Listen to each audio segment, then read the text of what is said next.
Hi, I am Jessica Ardeal. I am a certified body talk practitioner with the International Body Talk Association. And today we get to speak with Sid Snider. Sid, you are an advanced certified Parama body talk practitioner. You're a body talk access trainer, and you hold a bachelor's in American Studies. You practice out of Synergy Wellness in Portland, Oregon. And you're also the founder of the Portland Body Talk Association. So thanks for taking the time out to speak with us. I'm really excited. You're on the Body Talk panel of experts. And thanks for being here. So, Sid, when did you first come across Body Talk? In early 2003, I had been struggling with health problems for several years at that point, and I was trying everything I could get my hands on to get well. I had a lot of neurologic problems that presented like multiple sclerosis and turned out to probably be, well, I definitely have heavy metal poisoning, but the symptoms were produced by that. I don't buy the MS diagnosis. So I was like a kamikaze guinea pig, trying anything and everything alternative I could to fix things. And I studied a lot of things. I tried a lot of things. After 2 years of looking around and researching and experimentation, I heard about body talk from a neurolinguistic programming trainer that I had studied with. And she said to me, Sid, this is it. This is the thing that everybody's been looking for. You have got to take this class. And I just knew. I knew in my cells that it was what I was going to spend my life doing. And here we are. I just want to mention on what you just spoke to, and thank you for sharing something so personal with us. And, you mentioned the years, and what inside you prompted you to not give up going through years of discomfort in your body like that? That's a really good question, Jessica. Was it an innate, it wasn't even a question, it just, what do you think? Yeah, that's a really good question. And I do wonder why people keep going, right? And why they give up. Um, Two-part answer. At a fundamental level, I'm a workhorse. I just am. I am someone who will keep putting one foot in front of the other until it takes me somewhere. And that has worked out very well in practice and in life. Um, I think if you just get up every day and do what's right in that moment, that's all you need to do, and that leads you miraculous places. Um, However, by around 2000, I was very, very ill. My hands were claws. I dragged a leg. I had optic neuritis and lost vision in one eye and then the other. I had 30 to 40 neurologic attacks a day. I was in excruciating pain. And I was terrified of, and I was in my 20s, I was terrified of becoming dependent and disabled. And I was losing a lot very quickly in terms of independence and like motor control. And so I was scared. I was really, really frightened. And the pain was unbearable, physical pain, excruciating pain. And I couldn't die, so I decided to change. I mean, like I made a profound life altering decision to change. And I think it probably all started from that. And then my innate relentlessness combined. Yeah, it's always a combination of things that add up, right? It's never just one thing. And I appreciate you being so real because that's a real part of life and what we go through as humans, and especially to be uncomfortable in our body and to be suffering like that. And so I really appreciate you being able to share now your journey to the other side of that, from pain to peace, right? And, what drove you then, Sid, to experience body talk? Was it one session and then you had to learn more, or what drove you? I know you've taken almost every course in the curriculum, so what drove you to keep studying and finding out more? I'm a curious person. Um, I always want to know why. Why, why, why? I like to understand, and I like to understand how everything comes together. One of the things I love about Body Talk is the way it allows us to hold the microcosm and the macrocosm at the same time and synthesize all of it, and the personal and the transpersonal. And I'm curious, I guess. I love to learn. I think it's very important to keep learning and always be evolving, and that um, keeps us young in a way. And I don't mean that in a youth culture way, but I mean that in an aliveness way. It stimulates. Um, for the first part of your question, though, I signed up for Body Talk and I didn't know what it was or what I was doing, but I knew I was going to spend my life doing it. And it felt very silly, but I knew so strongly that I had to do it So you that signed up for the course before even having a session. I Is did. okay. And I thought, this is silly. I, I wasn't crazy about the name Body Talk at the time. And I'm sure many people can relate to this. Um, and I was a lot tougher back then. I was a badass, and I was like punk rock. Like I can't do something called Body Talk. It's an Olivia Newton-John song, and and so I try to fight it. And Jessica, I would feel like a boot in my butt. I would viscerally get the sensation of a boot kicking me in the butt that I had to go do it. So I did. And then I booked a session or two just to experience it because that was what you were supposed to do. But I definitely did it in the opposite order that people usually do it in because I just knew. And it worked out.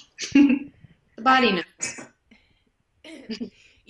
with that, then what would you share with a wellness provider or whatever professional or layperson, about why learning Body Talk would be helpful to expand their ability to be of service to the people they see?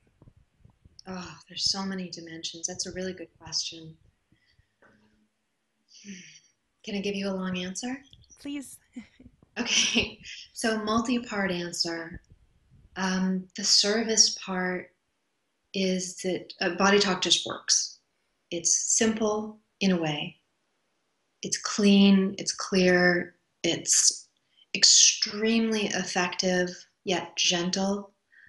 It tends to blow people away with the kind of ease and yet revolutionary, often radical change that at the same time feels organic and not hard. People expect healing to be hard. And sometimes it's hard in that we have to kind of look at things that are uncomfortable, but it's not hard to get better, right? In fact, it's pretty easy. And so for other wellness providers to have a tool that facilitates organic, profound, rapid, long-lasting, constructive change it's the holy grail of what we do. So there's that. There are other reasons to learn and practice Body Talk, and they are its effects on us, of course. I think most people in healthcare or caretaking have their own stuff to work on. They're interested in healing. That's why we are healers, because we bring our own issues to the table, be they physical or mental, emotional, or spiritual. There's a drive to understand. There is a drive to evolve that we all share, whatever the paradigm we use is. Body Talk is just as effective for us, whether we are receiving it or giving it. It is profound in its capacity to calm, to heal, to integrate, and it does transcendent things. It changes who we are by just helping us get rid of all the layers of who we are not. Right? As communication improves, all the persona masks, they lighten up, they go away, and what's left is more joy and ease and spontaneity and true kind of passion, and that's pretty damn juicy. So I would give it 2 thumbs up. I love that you said that who we are not. You know that if anybody's seen the movie I Heart Huckabees with Lily Tomlin and Dustin Hoffman, and there's this scene where it's a pivotal scene, and they're asking, how am I not myself? How am I not myself? And which is in the context of the movie makes total sense. So I won't give it all away, but there is that piece of, are we living our authentic lives, or are we living this idea of what everyone else thinks? You know what I mean? Like there's so much that we get to separate and see the truth of our beauty and of our light, and that unique spark that is the consciousness we're carrying that gets to be expressed through our body mind connections. So with that being said, so do you have one or two case studies that can really illustrate how body talk works? It's really so experiential that, I think stories help to connect and to have people kind of understand what this body talk can really do. It Yeah, is profound. one or two, gosh. Or three or four. um, I've been doing this full time for 12 years, and I literally see miracles every day in practice. I'm at the office 4 days a week, and I see a lot of people, and I see a lot of change. It's so hard to cherry pick just a couple because it becomes so kind of second nature to expect these radical changes. What keeps coming to mind, though, isn't a case study from the past. It's someone who I saw for the first time yesterday. She came in with anxiety, Hashimoto's, difficulty keeping on weight, um, autoimmune and gut stuff, difficulty eating, because if she eats any food more than several times, she develops a sensitivity to it. And some dissociative symptoms, depression. And she came in, and because body talk is so effective and so consistent, I know that when someone like that walks through my door, that very soon the presenting concerns are going to be mostly better or completely gone. They're going to be a blend of that. Um, and it's exciting. I love working with new people. I have some regulars and some new business, and it's so fun when somebody walks in and they're like, this is a mess. I have so many things going on. I don't even understand it. I can't hold it all. It's so complicated. And to me, it's actually fairly simple, right? And that's another perk of body talk, is as you understand and synthesize the interconnectedness of everything, you see the through lines and the roots of it, and the simplicity of unlayering it. And so, your question is about, case studies of people changing. And really, I'm thinking about this young woman who said to me, this is what's sticking in my mind.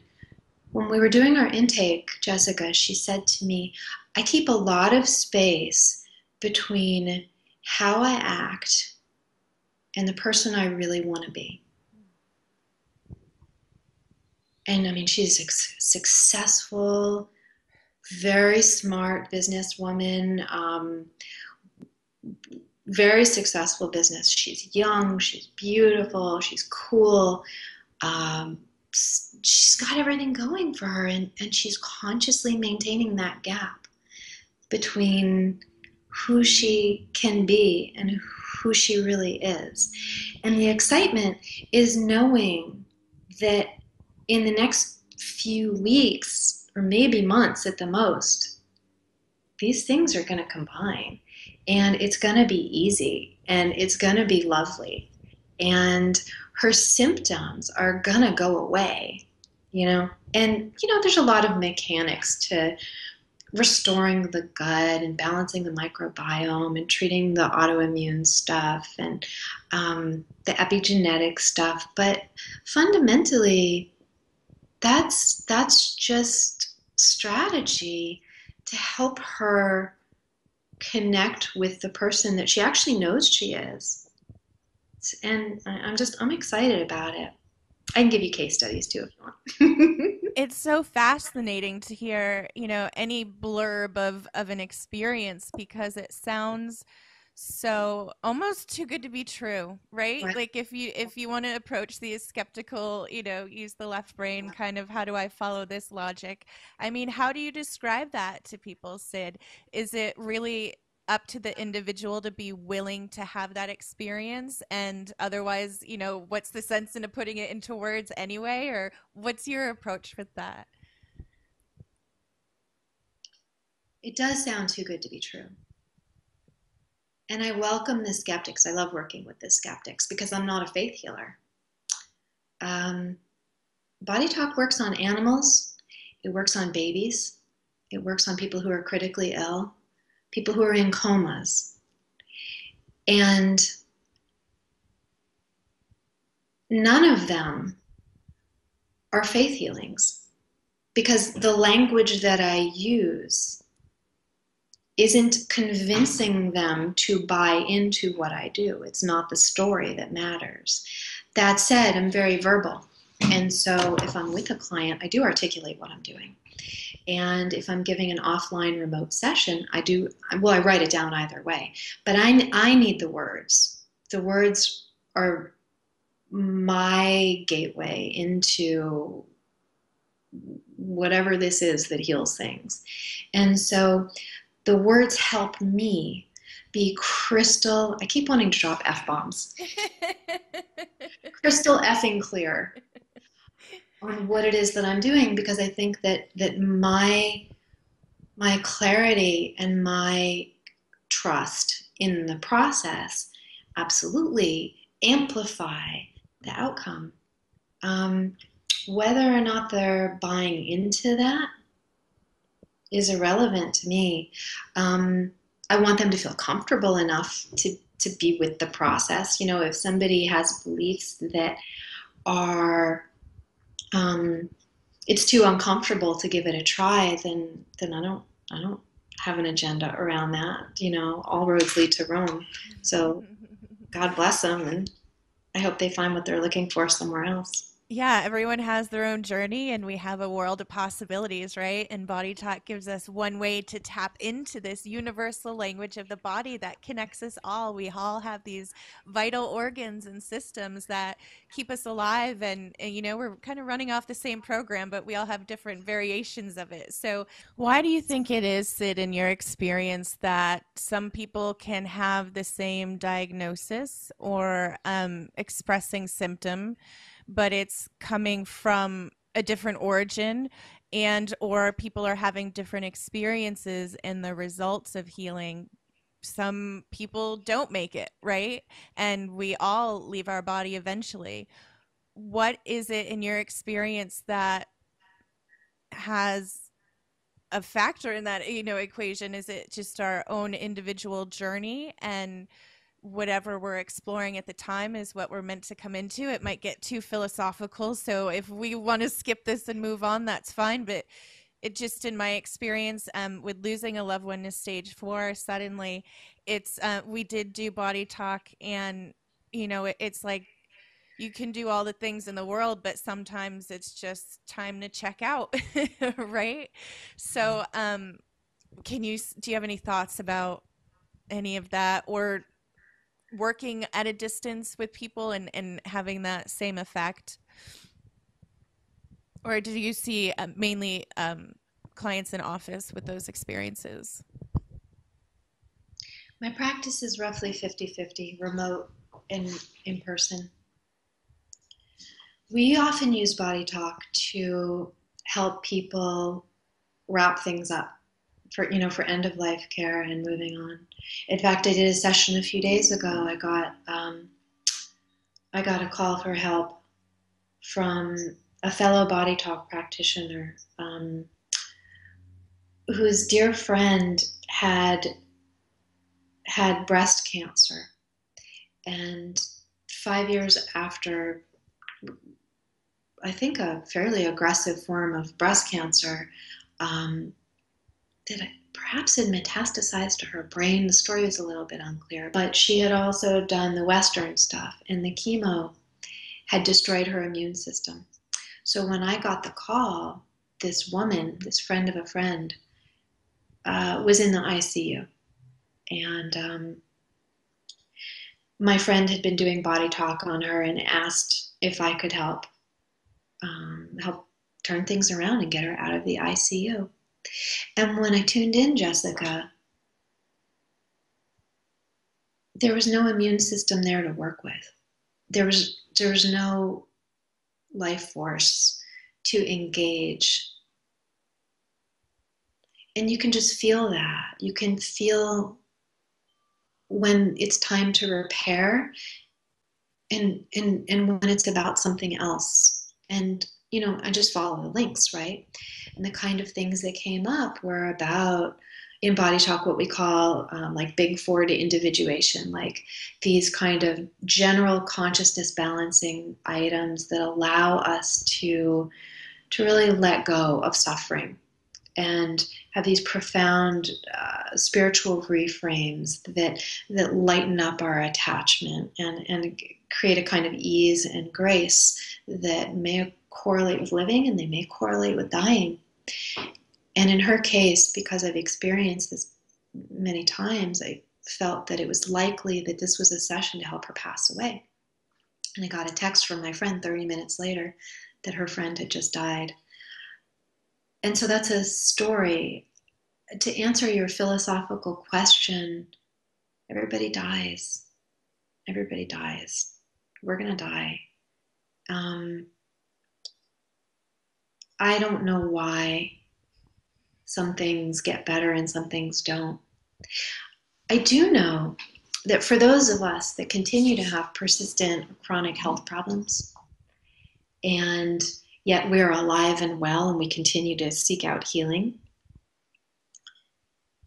that it's a lovely catalyst and incentive to keep looking under the hood, right? To keep growing, to keep evolving and learning and unlearning, really unlearning. It keeps your hand in the game, right? So I've been thinking about this recently because two clients in the last few weeks have said to me, I'm embarrassed that I keep coming to you with the same issue, Sid. So many things in my life have gotten so much better and I feel so different. But there are one or two things on the to-do list that I'm still here with and I don't feel very different around. And I'm kind of embarrassed and I'm just glad you don't judge me for like not getting better. And I think of it so differently, Jessica. I think of it that I am in awe of people's determination, right? The fact that there is this thing that drives them to keep searching and healing because there's so many layers of crap to get rid of.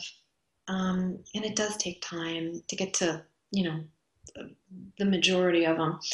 And so the persistence, the tenacity, the commitment, the kind of willingness to be vulnerable and to just explore and to kind of lay it all down with someone else who can facilitate healing with you, I am blown away by.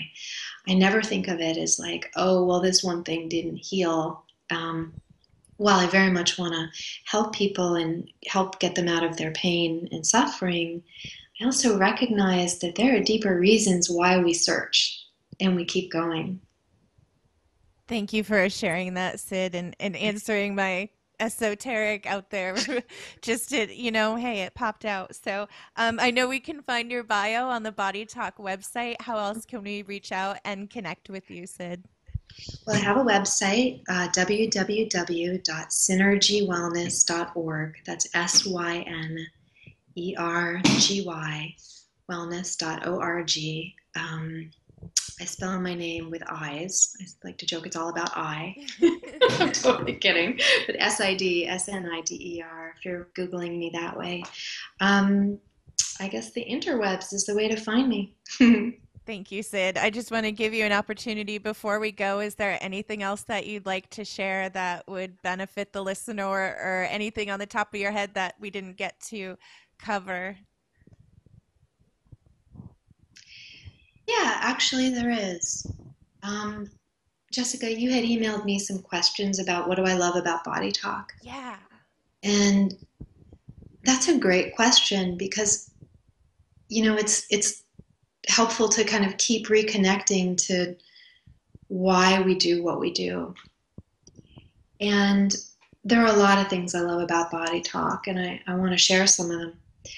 Um, Body talk, as a practitioner, I get invited into people's lives, right?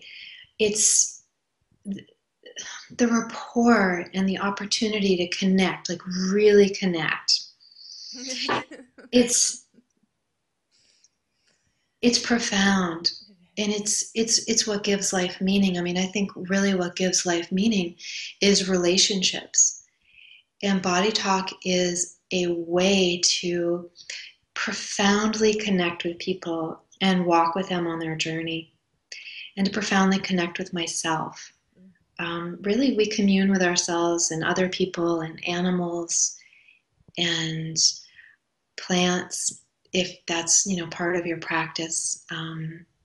It's not particularly a part of mine. Um, but really, we are truly with other beings, and that's what makes life fun and rewarding. Um, Body talk keeps me integrated. It keeps me healthier. It keeps me curious. It gives me a sense of. It contributes to my sense of what it all means as it helps me understand the why and the how. It is a powerful way to deepen the way you see the world, the way your senses are alive and open, right? And body talk also has been profound at deepening my understanding of and connection to my own intuition. And a lot of people ask me, and I'm sure other body talk practitioners, like, were you born like this? Or were you just psychic? And the answer is no, of course not. I mean, all consciousness is all there is, and we all have instincts and intuition, but we often don't know what to do with it. And body talk is a way to practice again and again and again at listening to ourselves and our instincts and what feels like a yes and what feels like a no and what makes us feel expanded and what makes us feel contracted. And that affects every aspect of my life. It helps me really be in my body. I used to be very dissociated from my body. And it helps me um, really feel like I'm on my path, living my destiny, because I can listen to what I'm called to. And I'm so thankful for that. So practitioners get to build that muscle constantly, and clients develop that muscle as well. So even if you're not practicing body talk, even if you're just receiving body talk, um, it's clearing away the filters. It's clearing away the misinterpretations, the distortions, the emotional neuropeptides that are like keys broken off in the locks that prevent new information from coming through, so that you can open up to what's actually happening. And that is nothing short of miraculous, because as that happens, you have a clearer sense of what it is that inspires you, or calls you, and what it is that you want to be doing in this world. And really, when you look at what makes people satisfied and well, it is that connection with people and with one's life purpose that drives it all. And so, yay, body talk. Thank you, Sid. Thank you for sharing your passion and your love of body talk. I love body talk too. And just it's speechless, right? I always say like I'm not a talker, I'm a body talker. So that's another piece I like too, you don't have to talk, but thank Right. you very much for being here and taking the time out and sharing your experience and your journey, and your path from pain to peace, and allowing other people to open up those doors to be curious Yeah. and find out more and how it applies to them. So go connect with Sid, and thank you everyone for being with us. Bye for now. Bye bye.